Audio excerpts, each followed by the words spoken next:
ഷിരൂരിലെ മണ്ണിടിച്ചിലിൽ കാണാതായ അർജുനായുള്ള തിരച്ചിൽ 8ാം ദിവസവും പുഴ കേന്ദ്രീകരിച്ച് പുരോഗമിക്കുന്നതിനിടെ നിർണായക വിവരങ്ങൾ പുറത്തുവരികയാണ്. തീരത്ത് നിന്ന് 40 മീറ്റർ മാറി പുഴയിൽ നിന്ന് പുതിയ സിഗ്നൽ ലഭിച്ചുവെന്നുള്ളതാണ് ഏറ്റവും പുതിയ വിവരങ്ങൾ. 8 മീറ്റർ ആഴത്തിലുള്ള വസ്തു ലോറിയാണോ എന്ന് അറിയുന്നതിനുള്ള പരിശോധനകൾ സൈന്യം ആരംഭിച്ചു കഴിഞ്ഞു. നാവികസേനയ്ക്കൊപ്പം കരസേനയും തിരച്ചിൽ സംഘത്തിലുണ്ട്. ഷിരൂർ മണ്ണിടിച്ചിലിൽ നദിക്കരയിലെ ഗ്രാമത്തിൽ ഒട്ടേറെ വീടുകളും കൃഷിയിടങ്ങളും ഇവിടെ പുഴയിലേക്ക് ഒലിച്ചുപോയിട്ടുണ്ട്.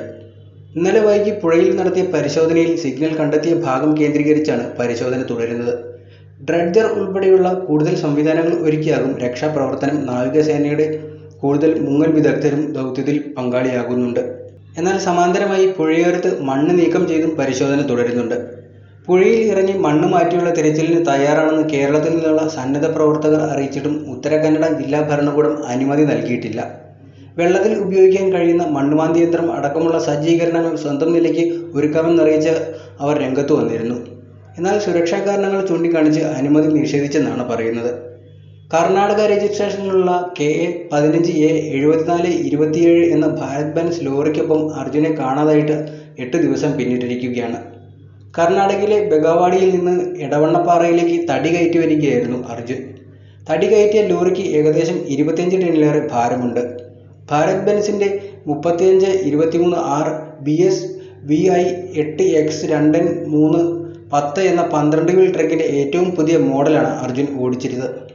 ഭാരത് ബെൻസിൻ്റെ ഈ ട്രക്കിൻ്റെ ഡ്രൈവർ ക്യാബിൻ സ്ട്രോങ് ആണെന്ന് ഈ മേഖലയിലുള്ളവർ പറയുന്നുണ്ട്.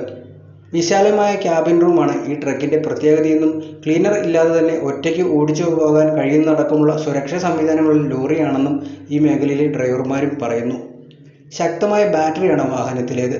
എൻജിൻ ഓഫായാലും ഇഗ്നിഷൻ ഓണായിരിക്കും. എയർ സർക്കുലേഷൻ ലഭിക്കുന്ന വിധത്തിൽ പിന്നിൽ എയർ ഹോൾ ഉള്ളതും പ്രതീക്ഷയ്ക്ക് ബലം പകരുന്നുണ്ട്. ഇഗ്നിഷൻ ഓണാണെങ്കിൽ AC പ്രവർത്തിക്കുമെന്നും പറയുന്നുണ്ട്. ഗ്ലാസ് പൊട്ടിയില്ലെങ്കിൽ മണ്ണ് കയറുകയുമില്ല. Bharat Benz 26.3 ton payload capacity നൽകുന്ന വാഹനം കൂടിയാണിത്. മൊത്തം വാഹനഭാരം 35 ടണ്ണാണ്. 12 ലിവർ Bharat Benz 3523R truck 7200 cc displacement ശക്തമായ എഞ്ചിനാണ് ഇതിൽ ഉപയോഗിച്ചു വരുന്നത്.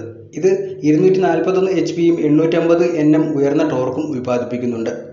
കാലാവസ്ഥ രക്ഷാപ്രവർത്തനത്തിന് പ്രതികൂലാവസ്ഥ സൃഷ്ടിക്കുന്നുണ്ടെങ്കിലും സൈന്യം ഇത്തരം പ്രതിസന്ധികളെ മറികടന്ന് ശുഭവാർത്ത കൊണ്ടുവരുമെന്നാണ് പ്രതീക്ഷിക്കുന്നത്.